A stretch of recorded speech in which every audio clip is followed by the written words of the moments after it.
Very good morning everyone, stock Bangla চ্যানেলে আপনাদের সকলকে স্বাগত। আজকে 17 ফেব্রুয়ারি 2025-এ নিফটির নিচের দিকে যে সাপোর্ট লেভেলটা তৈরি হচ্ছে 22,900, আর এরপর উপরের দিকে রেজিস্ট্যান্স 22,970। 22,900কে যদি ক্রস করে নিচের দিকে নামে 22,800, আরও যদি নামে তাহলে 22,500 পর্যন্ত মুভমেন্ট দিতে পারে। এছাড়া 22,970-এর উপরে গেলে 23,100, ফার্স্ট 23,050 লেভেলটা ফার্স্ট লেভেল, তারপর 23,100-200 এরকম লেভেলে মুভমেন্ট আসতে পারে। এছাড়াও যদি অপশান চেন দেখি তাহলে 23,000-এ সবথেকে বেশি কল রাইটিং পুট রাইটিং রয়েছে, আর 22,800 লেভেলটা একটা ভালো সাপোর্ট লেভেল হিসেবে কাজ করছে আজকের জন্য। এছাড়া ব্যাঙ্ক নিফটি দেখলে 49,000 লেভেলটা সাপোর্ট হিসেবে কাজ করছে, 49,200 রেজিস্ট্যান্স লেভেল হিসেবে কাজ করছে। আর সেন্সেক্সের ক্ষেত্রে 76,500টা রেজিস্ট্যান্স হিসেবে কাজ করছে, আর 76,070 এইরকম সাপোর্ট হিসেবে কাজ করছে।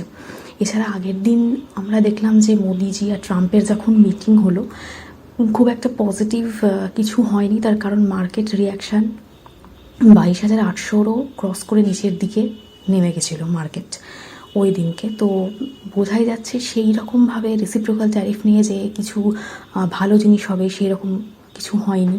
রেসিপ্রোকাল ট্যারিফ শুধুমাত্র এটিই ভালো জিনিস যে রেসিপ্রোকাল ট্যারিফের জন্য এপ্রিল মাস থেকে ওটা হবে, ওর জন্য আমাদের হাতে 1 থেকে 1.5 মাস টাইম আছে। অলরেডি আমাদের গভর্নমেন্ট আমেরিকার যে বারবন হুইস্কি রয়েছে তার উপর যে 150% ট্যারিফ লাগাতো সেটা 50 করে দেওয়া হয়েছে। এরকম আরও 30টা আইটেমে মোটামুটি যেটা ইউএস থেকে ইম্পোর্ট হয় আমাদের ইম্পোর্ট ডিউটি কমাবার কথা বলেছে। এটি যদি কমে তো পরবর্তীকালে আমাদের যে রেসিপ্রোকাল ট্যারিফটা হবে সেটা অবভিয়াসলি কম হবে।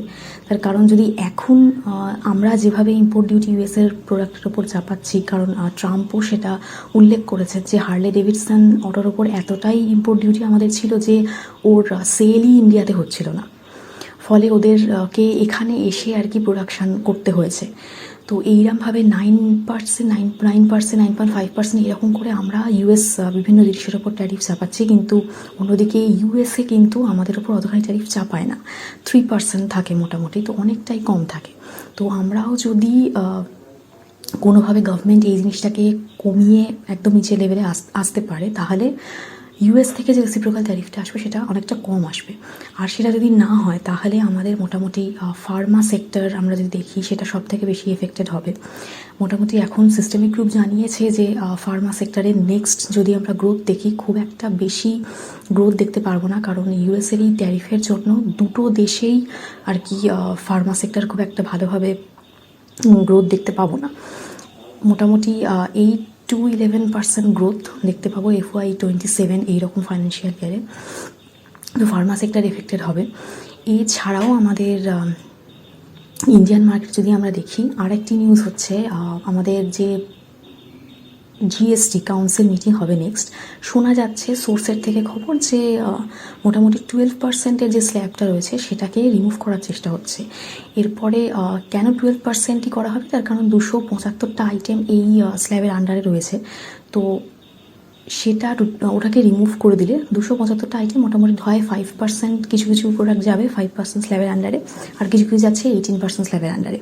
তো এইরকমভাবে মোটামুটি 3টে স্ল্যাব মানে 5%, 18% আর 28%, এই 3টে স্ল্যাবকে রাখা হবে, 12%টাকে রিমুভ করা হবে, এটা শোনা যাচ্ছে। এরপর কাউন্সিলের মিটিং হবে, তারপরে সিদ্ধান্ত আমরা কী হলো সেটা জানতে পারবো।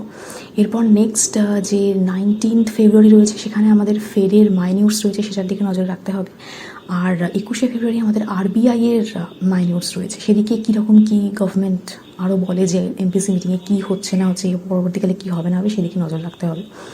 এছাড়া আমাদের যদি আমরা গ্লোবাল মার্কেট দেখি তাহলে এখনও পর্যন্ত সেই রকম কোনো নেগেটিভ রিয়াকশান দেখছি না। মোটামুটি ডাউ জোন্স, S&P 500, ন্যাসড্যাক সবই পজিটিভেই রয়েছে।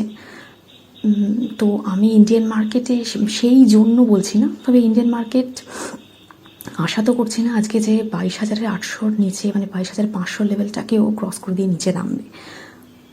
আমার ধারণা যে মোটামুটি আজকে সাইডওয়েজই থাকার কথা, কিছুটা আপওয়ার্ড মুভমেন্ট টু সাইডওয়েজ থাকার কথা।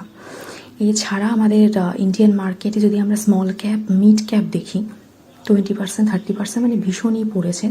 Small cap mid cap market যদি পড়ে থাকে এগুলো অনেকটা পরিমাণই পড়ে, আবার যখন ওঠার টাইম হবে তখন উঠবে, সেটাও একটা স্বাভাবিক ব্যাপার। তো প্যানিক করার কিছু নেই, পরবর্তীকালে দেখা যাক। গভর্নমেন্ট মেজার্সের ওপর অনেক কিছু ডিপেন্ড করবে, সেগুলো কিভাবে গভর্নমেন্ট কী নিচ্ছে না নিচ্ছে তার উপর মার্কেটের অনেক কিছু নির্ভর করবে। কিন্তু তার মানেই এখন যেহেতু নেমে যাচ্ছে, প্যানিক করে মার্কেট থেকে বেরিয়ে যাওয়ার কিছু নেই।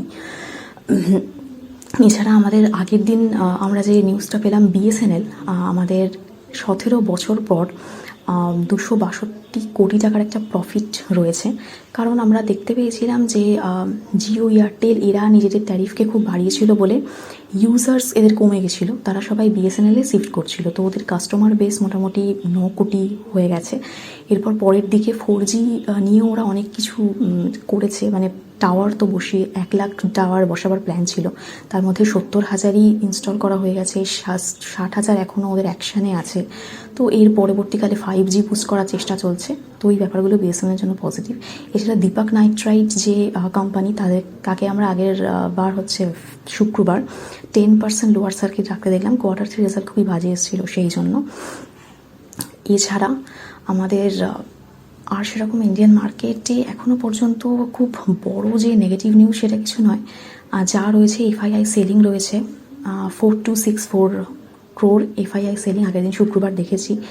এছাড়া যদি আমরা গোল্ড বলি, গোল্ডের ক্ষেত্রে অল টাইম হাই, কারণ এরকম যদি গ্লোবাল একটা আনসার্টেনিটি সিচুয়েশান থাকে গোল্ড এমনিই হাই হয়। তো এখন অল টাইম হাই, আরও কতটা উপরে যাবে সেটা বলা যাচ্ছে না। একটা ভালো ইনভেস্টমেন্ট গোল্ডের ক্ষেত্রে দেখা যাচ্ছে। সিলভারও হাই রয়েছে। এছাড়া আমাদের যে খবরটা এসছে, ট্রাম্প টিমের সাথে রাশিয়ার একটা মিটিং হচ্ছে ইউক্রেন আর রাশিয়ার যে ওই শান্তি স্থাপনের জন্য। তো সেটা যদি হয় মিডল ইস্টে ক্রুড অয়েলের দিকে ফোকাসটা আমাদের চলে যাবে। ক্রুডের দিকে দেখতে হবে যে কতখানি কি মানে কমারই কথা ক্রুড, এবং সেটা ইন্ডিয়ান মার্কেটের জন্য ভালো। কিন্তু রুপির এখনও সেইভাবে কোনো গুড নিউজ নেই। 86.67, 88-এর থেকে কমেছে, সেটা তো ভালোই দেখতে লাগছে, বাট খুব একটা ভালো না যতক্ষণ না এই অনেকটাই নেমে আসে আর কি রুপি। এছাড়া আমাদের আর সেরকম গ্লোবাল মার্কেটে সেই রকম আর কিছু নেগেটিভ নিউজ বলতে ট্রাম্পের ট্যারিফই আমাদের নেক্সট দেখতে হবে যে কতখানি কি ইম্পোজ হচ্ছে না হচ্ছে। এছাড়া ব্রিক্স নিয়ে উনি একটা কথা বলেছেন যে ব্রিক্স যদি ডলারাইজেশন করার চেষ্টা করে তাহলে ব্রিক্সের, যেটা উনি আগেও বলেছিলেন, সমস্ত দেশেই 100% ট্যারিফ লাগবে। তো সেই নিয়ে আশা করি এখনও পর্যন্ত মানে ডলারাইজেশন বা ব্রিক্স কারেন্সি করার জন্য, ইন্ট্রোডিউস করার জন্য আর কিছু হবে না, কারণ ট্রাম্প একেই ট্যারিফ দিয়ে সবাইকে আর কি ভয় পাইয়ে রেখেছেন। তো এই রয়েছে আজকের নিউজ। আমি আজকে এখানেই শেষ করছি। প্লিজ আমার এই ভিডিওর উপর ডিপেন্ড করে কোনো ইনভেস্টমেন্ট করবেন না। আমি কোনো সেবি রেজিস্টার অ্যাডভাইজার বা অ্যানালিস্ট নই। তো দেখা হচ্ছে নেক্সট ভিডিওতে।